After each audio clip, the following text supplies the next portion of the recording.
जय हिंद दोस्तों, आप सभी का आपके अपने परिवार एनसीएस एकेडमी यूट्यूब चैनल पर बहुत बहुत स्वागत है।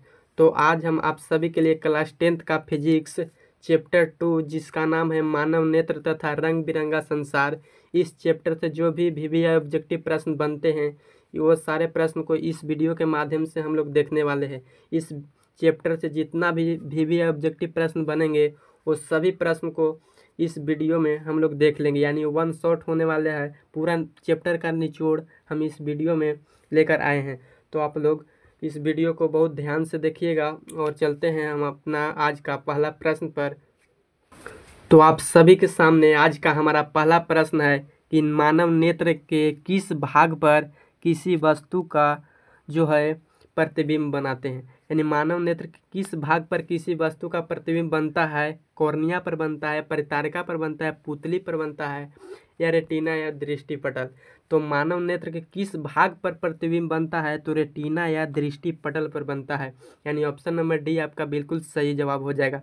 चलिए दूसरा नंबर सवाल पर चलते हैं। तो दूसरा नंबर सवाल है आप सभी के सामने कि नेत्र लेंस की फोकस दूरी अधिक हो जाने से कौन सा दृष्टि दोष होता है। देखिए, नेत्र लेंस की फोकस दूरी अधिक हो जाने से कौन सा दृष्टि दोष होगा। तो नेत्र लेंस की फोकस दूरी अधिक हो जाने से आपके सामने ऑप्शन है निकट दृष्टि दोष होगा, कि दूर दृष्टि दोष होगा, या जरा दूरदर्शिता होगा, इनमें से कोई ना होगा। तो नेत्र लेंस की फोकस दूरी अधिक हो रहा है, तो फोकस दूरी अधिक हो रहा है तो दूर दृष्टि दोष होगा। यानी फोकस दूरी अधिक हो रहा है तो दूर दृष्टि दोष हो जाएगा। यानी ऑप्शन नंबर बी आपका सही जवाब हो जाएगा। चलिए तीसरा नंबर सवाल पर चलते हैं। तो तीसरा नंबर सवाल है आप सभी के सामने, अपना उत्तर दीजिए। बोल रहा है नेत्र में किस वस्तु का बना प्रतिबिंब होता है। नेत्र में किसी वस्तु का बना प्रतिबिंब होता है, यानी नेत्र में किसी वस्तु का प्रतिबिंब जो है कैसा बनता है। क्या काल्पनिक सीधा और छोटा बनता है, या काल्पनिक उल्टा तथा बड़ा बनता है, या वास्तविक उल्टा तथा छोटा बनता है, या वास्तविक उल्टा तथा बड़ा बनता है। तो आप लोग बताइए इसका राइट आंसर क्या हो जाएगा। तो नेत्र में किसी वस्तु का बना प्रतिबिंब जो होता है वास्तविक तो होता है, और वास्तविक होगा तो उल्टा होगा। यानी वास्तविक होगा, उल्टा होगा और छोटा होता है। वास्तविक, उल्टा और छोटा, ऑप्शन नंबर सी सही उत्तर हो जाएगा। चलिए अगला क्वेश्चन पर चलते हैं। तो अगला क्वेश्चन है आप सभी के सामने चौथा नंबर सवाल कि जो नेत्र निकट स्थित वस्तुओं को स्पष्ट नहीं देख पाता है उस नेत्र में होता है। यानी जो ऐसा एक नेत्र है जो निकट स्थित वस्तु को नहीं देख पा रहा है, तो उसमें कौन सा दोष होगा। क्या दूर दृष्टि दोष होगा, या निकट दृष्टि दोष होगा, या जरा दूरदर्शिता होगा, या वर्णांधता होगा। तो जो नेत्र है वो अपने निकट की वस्तु को नहीं देख रहा है, तो निकट की वस्तु को नहीं देख रहा है तो उसमें क्या होगा, दूर दृष्टि दोष हो जाएगा। क्या हो जाएगा, दूर दृष्टि दोष हो जाएगा। यानी ऑप्शन नंबर ए बिल्कुल सही उत्तर हो जाएगा। चलिए पाँचवा नंबर सवाल पर चल रहे हैं। तो पाँचवा नंबर सवाल है आप सभी के स्क्रीन पर फटाफट उत्तर दीजिए। बोल रहा है श्वेत प्रकाश की किरण जब किसी प्रिज्म से होकर गुजरती है तब जो रंग, यानी जो रंग है सबसे अधिक विचलित होता है वह कौन रंग है। यानी कोई श्वेत प्रकाश जैसे गुजरता है तो प्रिज्म से गुजरता है, तो कोई जो रंग है सबसे अधिक विचलित होता है, कोई जो होता है कम विचलित होता है। तो सबसे अधिक विचलित कौन होता है। क्या नीला होता है, लाल होता है, बैगनी होता है, या नीला और लाल दोनों होता है। तो सबसे अधिक का बात कर रहा है तो सबसे अधिक विचलन हो जाएगा बैगनी के। किसका हो जाएगा, बैगनी के हो जाएगा। चलिए छठा नंबर सवाल पर चलते हैं। तो छठा नंबर सवाल है आप सभी के सामने अपने लेंस की फोकस दूरी को बदलकर, अपने लेंस की फोकस दूरी को बदलकर दूर या निकट की वस्तु को साफ साफ देख सकने की आंख के गुण को क्या कहते हैं।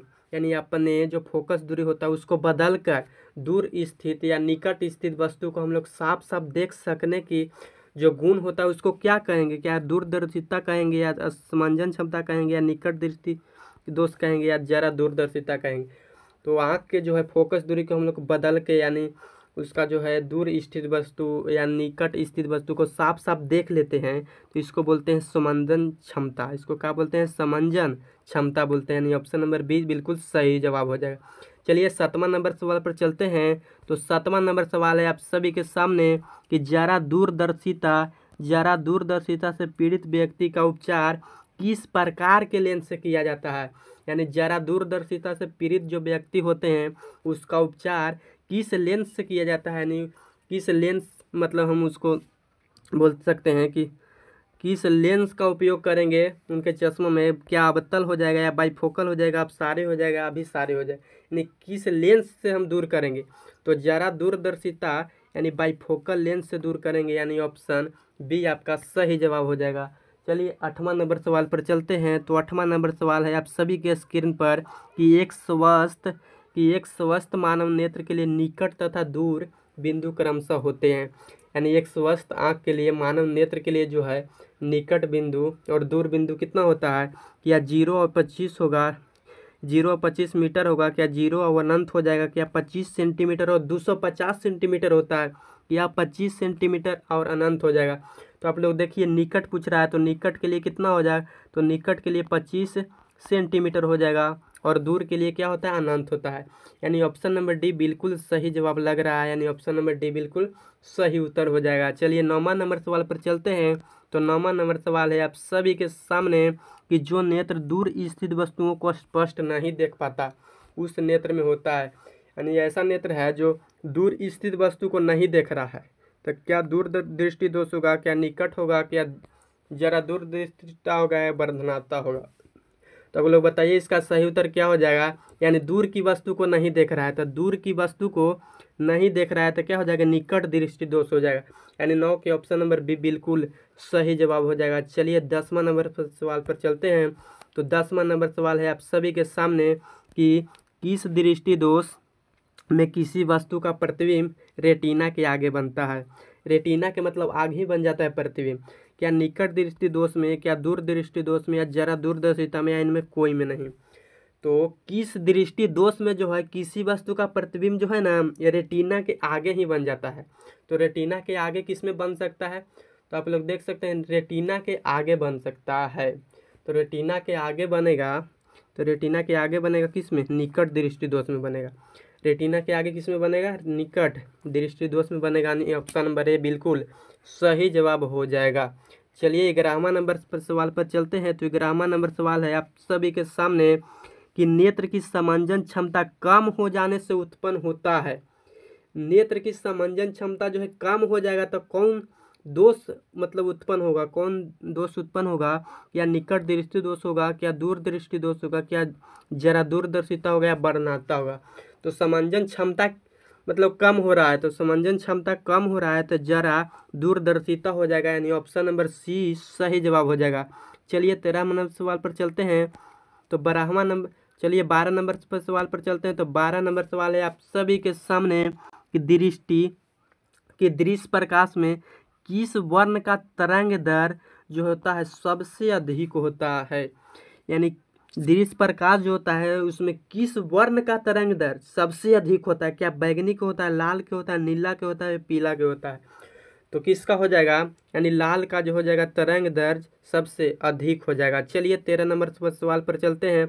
तो 13वां नंबर सवाल है आप सभी के सामने कि इंद्रधनुष का बनना किस परिघटना पर आधारित है। क्या प्रकाश के परावर्तन पर है, या प्रकाश के अपवर्तन पर है, या प्रकाश के वर्ण विक्षेपण पर है, या इनमें से कोई नहीं। तो इंद्रधनुष का बनना जो है प्रकाश के वर्ण विक्षेपण पर आधारित है। यानी प्रकाश का वर्ण विक्षेपण पर आधारित हो जाएगा इंद्रधनुष का बनना। ऑप्शन नंबर सी सही उत्तर हो जाएगा। चलिए अगला क्वेश्चन पर चलते हैं। तो अगला क्वेश्चन है आप सभी के सामने कि किसी कोलाइडी विलयन में निलंबित कणों से प्रकाश के प्रकीर्णन को कहा जाता है।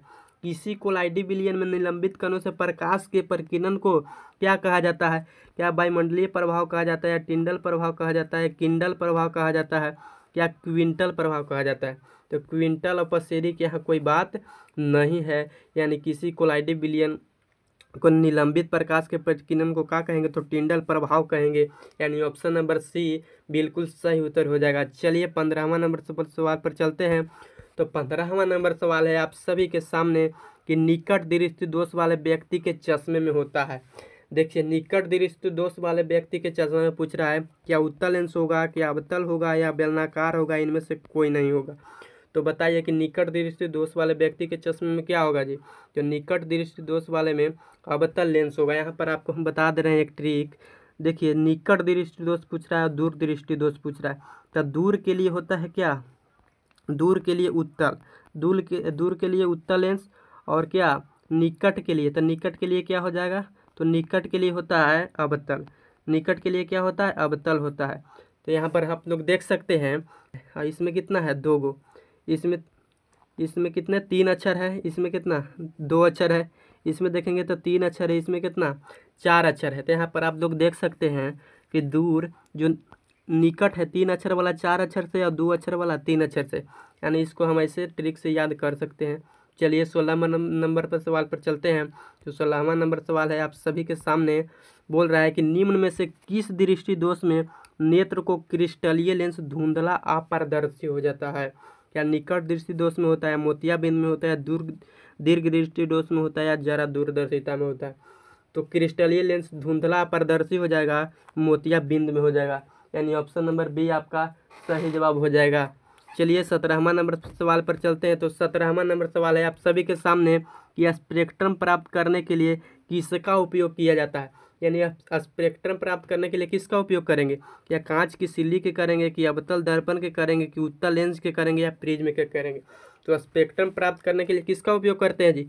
तो प्रिज्म के करते हैं। स्पेक्ट्रम प्राप्त करने के लिए प्रिज्म के उपयोग करते हैं। चलिए 18वां नंबर सवाल पर चल रहे हैं।